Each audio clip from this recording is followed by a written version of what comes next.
video, let's explore if-else component in the new workflow in Copilot Studio. Now, as you see over here in the new interface, you get an option to drag and drop components in the canvas to build your workflow. Now, this is one example of if-else. Now, before I explore if-else component and how you can use that, let's look into the new workflow component within Copilot Studio. So basically, it's a new agentic way to build automation in Microsoft Copilot Studio. The concept, the fundamental concept remains the same. You have a trigger and you have multiple actions. Trigger is an event that starts the workflow, and action is a task that the workflow performs. So it contains basically native AI action, node level testing, and an agent handoff. As it is part of Copilot Studio module, workflows consumes Copilot Studio capacity. Workflows are deterministic, they follow the rule based path. So agent flows and workflows automate repetitive tasks and integrate apps or services. So this is how the interface will look like once it is run. And you can see all the runs on the left hand side as part of activity. The moment you click on X in the activity, you'll be able to edit the workflow. All right. So this is a simple if else workflow. You have an option to switch to vertical layout. You have an option to switch to horizontal layout, and you can tidy it up, you can fit to view. So this is how the workflow will look out. Okay, so let's first look into how to create an if condition in a workflow. So I click on new workflow. Now remember, in that interface which you saw, don't click on new agent flow because that will take you to the earlier version of the agent flow. If I click agent flow, it will take you to somewhat this interface. So this is like the older version in the Copilot Studio application. So this is agent flow and this is workflow. So you get a trigger, you get an option to manipulate the trigger. Either you want it to be manual, recurrence, connector, or when an HTTP request is received. Now, this is a simple demonstration example. I'll just use the manual trigger. Now, I'm just demonstrating you the if else condition. Now, for if else, what we are going to do, we are going to just drag and drop the variable over here. And then from here, I will initialize the variable. So I'll just call this as x and integer, and the value is maybe 10. Now I can also update a variable. So maybe if I say x and set variable, and maybe this time I'll say value is 100. So initialized as a 10 and value is set to 100. So I can perform this operation. All right. Now if else, so if I put an if else after this, so here I get an option of if else. All right. So if else is if this condition, then perform this, else perform something else. Now, okay. Now I have a connector over here. I will add compose. So I'm just building the structure and then I'll add the logic later. Now this is a compose. Here maybe I'll just put some value. Okay. And now if I want to duplicate, so I can go ahead and duplicate from here. So I'm just duplicating multiple composes. Okay.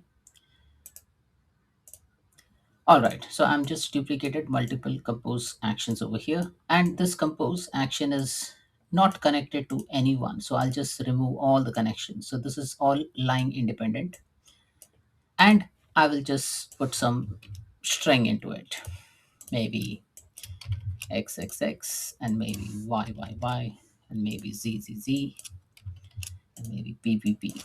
So all this compose has a different action. Now I'll just tidy it up and then switch to horizontal layout, and this is how it looks like now. All right, so if now why I put multiple compose action, I'll just show it to you later. First, we know that if something happens, then run this.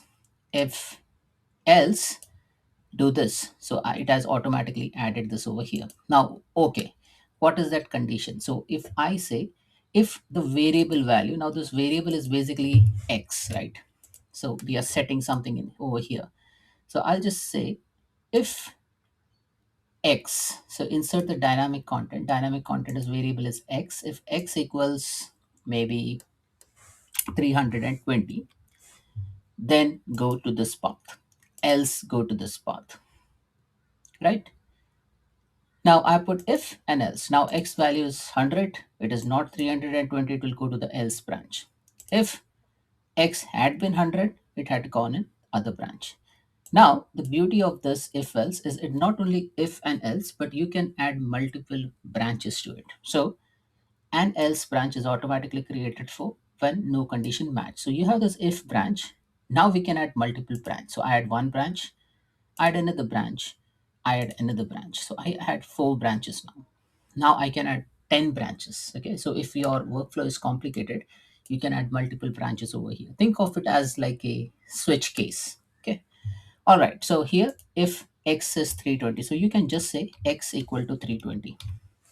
Now, if you have a condition which says x between 400 to 500. Now, how do you write this condition? So I'll just say insert dynamic content x is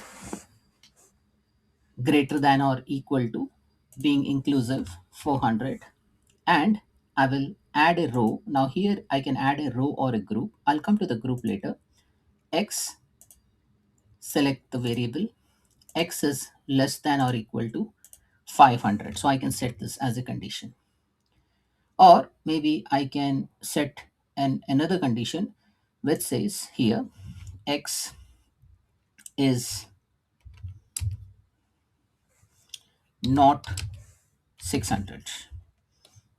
And here I will just select x not equal 600. So at that point of time, it will never go to else. Now, if I can put another condition, which I will say x between 400 and maybe I'll just say x between 300 and 400, or x between, or maybe also x is greater than 8,000. It is or x greater than 8,000. So now the first condition is x between 300 and 400, which is very simple, which we have already covered over here. So I'll just select x greater than, less than, greater than, equal to, add a row, x less than equal to, and here I'll put the value as 300 and 400. Now I want an or condition. Now this is one condition, and I want or something, and that is x greater than 8,000. How do we add that? Is like we first create a group. So I create this as a group, and I'll say this is an or condition, and here I will select x and it is greater than 8,000. So as you see over here, we can add multiple different conditions. So one is x equal to 320, x between 400 to 500, x between 300 and 400, or x greater than 8,000. And then x is not 600. And I can add multiple brands. So this is just a demonstration. So I've just thought of showing you multiple ways to add this. Now, if I add compose over here, I can link this now. Now let me bring back all the other compose which I have created. Now it will automatically ask me to connect. So I'll just connected this. And I have one more compose over here, which I can first tidy it up, switch to vertical layout, and I will just remove this link. I don't want this link, and I don't want this link. Maybe I want a link to be established between this and this. Close this, come here, and add this over here. Now you have all the compose connected. Now you can go ahead and rename this compose to whatever text you want. I've just put a plain default compose, but you can tidy that up. And now if I switch to vertical layout, this is how my if condition looks like. So let's reiterate. This is a trigger. This is initialization of the variable, setting of the variable. And then this is an if else condition. You're putting multiple conditions over here. One is simple, checking x equal to 320, checking the range x between 400 to 500, adding some complex thing over here, x between 300 and 400, or x greater than 8,000, x not equal to 600. And now here, let's say x is 100. Now, if x is 100, but obvious, this condition will fail. This condition will fail. This condition will fail. This may succeed, right? All right, so save this, publish, and run.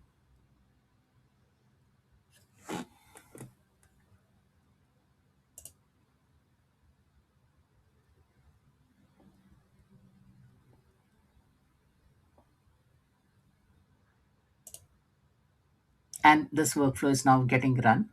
So as you see over here, you are waiting, we are testing your flow test started successfully. And if you want to see the run, so you just see start.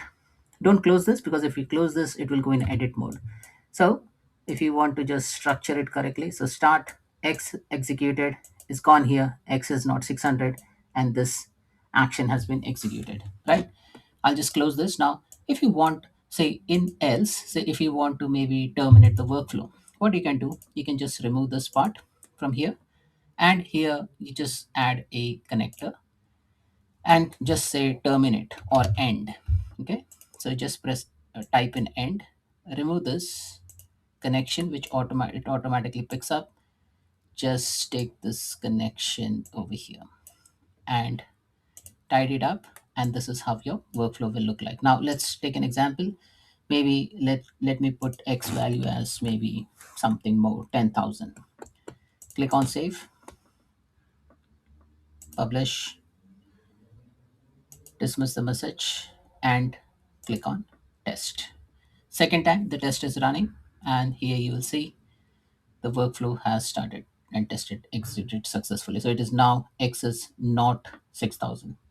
Now why? Because our condition, this one has failed, because it had uh, over here the condition as x is not 6,000 and then not 600, and it has come over here. Now this condition will always succeed if none of the condition passes, so it is always advisable to use the else branch and then close the workflow. Now again, this session was to show you how to use the different component within if else. Now if you want to see the run traces and all, you can just go ahead, select a component, and then you can go ahead and open all output, and here you will be able to see all the output. So x here, if you want to see open all output, you can see the JSON component over here, and you can also see the analytics of your workflow. So that's it, folks. This is all about if condition in the new workflow in Copilot Studio. Thanks for watching.